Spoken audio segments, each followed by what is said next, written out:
Hey, what's up, everybody? This is Charles, and I welcome you guys to another episode of the Dreamerspro Show, where we cover everything from sports, hot topics, classic today's entertainment, and where we give you guys a fresh perspective on things and how we see them. Today, I got a pretty interesting topic for you guys, so you guys want to definitely stick around to hear some of our thoughts on this. But before we get into that, make sure you guys hit the like button, hit the subscribe button, and hit the notification bell before we get started. Anyway, let me get into this topic here.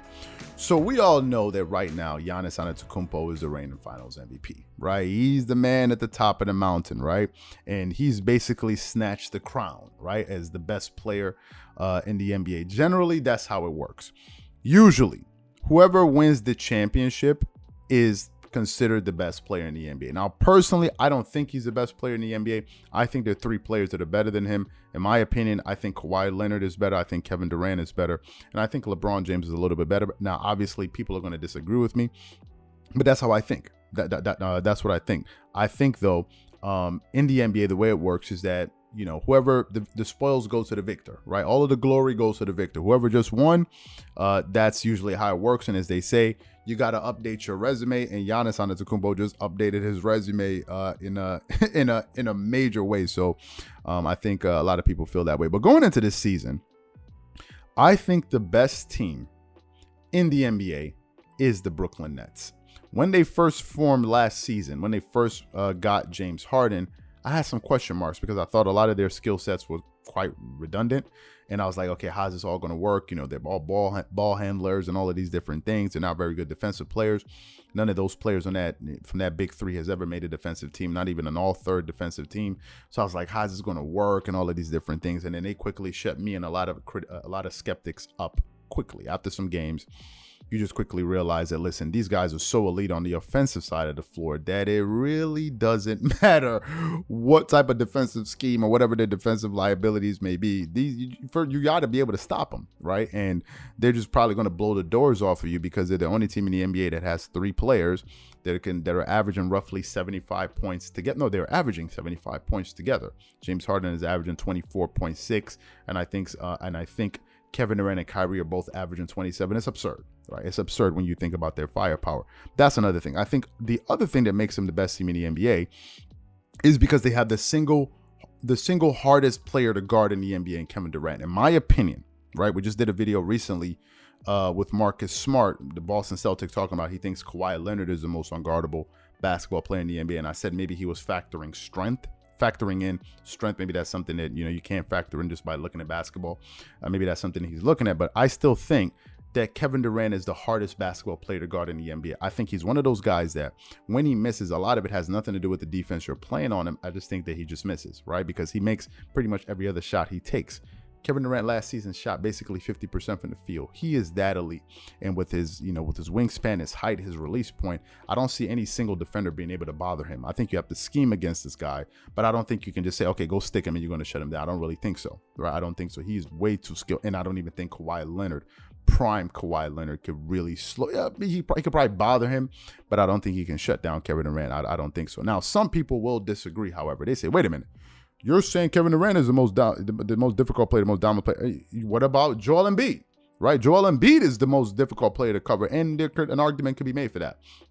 Because when Joel Embiid decides that he wants to score and you give him single coverage, there's no one in the world, in the universe, that can stop Joel Embiid. No one. So if in that instance, if you want to look at it like a big that is just decides to dominate every single aspect of the floor, hit threes, post you up, block shots, all of these different things, then you have Joel Embiid. Some people can make that argument. The Brooklyn Nets also arguably have the best point guard in the NBA in James Harden. Now, some people will say, wait a minute, the best point guard in the entire NBA is LeBron James. Some people will say, but wait a minute, James Harden is the best point guard. And then if you add in Kyrie Irving, they have one of the most gifted, or if not the most gifted ball handlers and ISO players in the history of the NBA in Kyrie Irving, who is also clutch. You factor all of these things in together, you mix all of these things together, you have a juggernaut on your hands, ladies and gentlemen. This is essentially who the Brooklyn Nets are. And I just find it very hard. Like, how is Giannis supposed to get past this juggernaut, man? After all of these things I just explained to you, how is he supposed to be able to get past him? But I do think there are some ways Giannis Antetokounmpo can get past the Brooklyn Nets. So here are some of my theories, right? And some of my thoughts. I think some things will need to happen in order for Giannis to be able to get past the Brooklyn Nets. Number one, I think if the Brooklyn Nets suffer any major injuries to their key players, I think that could derail their chances and open up a window of opportunity for Giannis Antetokounmpo and the Milwaukee Bucks to return to the NBA Finals. You saw last season, injuries played a major role in the NBA. More so than I'd ever seen probably before, because there was so many key players that got injured. And the moment key players got injured, it changed the complexity of series, right? If you get into a situation where some of their players are hobbled up, Giannis Antetokounmpo, if his team is healthy, and it basically could say it's a war on attrition, if his team is healthy, then his team will have a very good opportunity to beat them. However, that doesn't guarantee you can beat the Brooklyn Nets, because I remember when Kevin Durant was having a foot issue or whatever it was last season, he missed a bunch of games. James Harden and Kyrie Irving were putting beat downs. They were just slapping dudes all over the NBA, right? They were beating West Coast teams, East Coast teams. I think someone pointed out the record to me. I think they went 16-3 during that. So it was absurd. It was absurd. So it doesn't mean, oh, okay, one of their stars are injured, we can beat them. No. They're still a very good team, and they're still very, very, very dangerous, right? So it doesn't guarantee that. However, I think that could be one of the things. I think another thing could be self-inflicted injuries, right? Things like where Steve Nash makes some coaching blunders, right? He just goes into playoffs. His inexperience as a coach starts to show. Other coaches are able to take advantage of that inexperience, may cost them a game here, cost them a game there.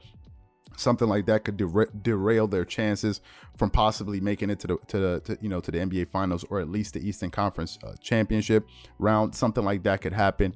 And also, maybe Kyrie Irving just missed games because maybe he's not fully vaccinated. I just heard the other day or yesterday or less than 24 hours ago, whatever it was, that Kyrie Irving is not fully vaccinated and it caused him to miss some games and all of these different things. If Kyrie misses some games due to things that have nothing to do to things that are not basketball related, maybe he's not injured or something like this, he's not suspended, maybe it's just because of certain things, like because of the vaccine or whatever it is, that could also hurt the team. Why? Because it probably could hurt chemistry. But then again, it probably could not, because as I said, last season, I think Kyrie and James Harden went 16-13 together. So I don't know.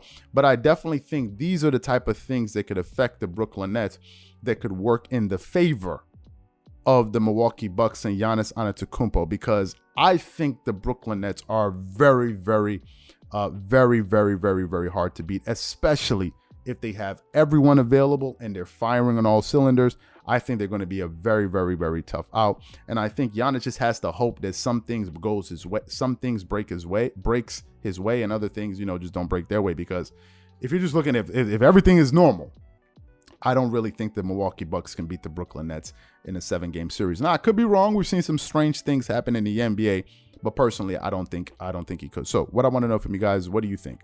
Do you think all of these things need to happen for Giannis to be able to get past the Brooklyn Nets? Or do you think that, listen, Giannis Antetokounmpo and the Milwaukee Bucks are ready, they're battle tested, they have the experience now, they know what it takes to win a championship, they know what it takes to get to the finals, and they will beat them regardless of whatever scenario the Brooklyn Nets find themselves in? Whatever you guys think, please leave your thoughts and comments in the comment section below. Again, if you enjoyed the video, be sure to make sure you go ahead and hit the like button, hit the subscribe button, and hit the notification bell to be notified whenever we drop our content. Once again, this is Charles here from Dreamerspro, wishing you guys an amazing day and catch you guys on the next episode.